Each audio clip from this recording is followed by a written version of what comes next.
તો બેટા આપણું રાષ્ટ્રીય પક્ષી કયું છે? મોર. સરસ. કયું છે? ચલો પછી આપણું રાષ્ટ્રીય પ્રાણી કયું છે? વાઘ. સરસ.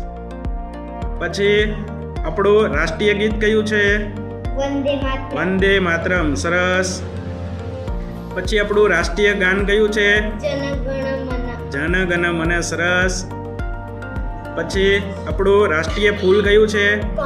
કમળ. સરસ. પછી આપણું રાષ્ટ્રીય ચલણ કયું છે? રૂપિયો. સરસ. પછી આપણું રાષ્ટ્રીય ફળ કયું છે? કયું છે? કેરી. પછી આપણું રાષ્ટ્રધ્વજ કયો છે? તિરંગો. પછી આપણો રાષ્ટ્રીય નદી કઈ છે? કઈ છે? ગંગા નદી. સરસ. પછી આપણું રાષ્ટ્રીય પશુ કયું છે? કયું?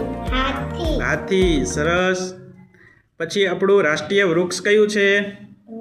કયું છે? વડ. સરસ.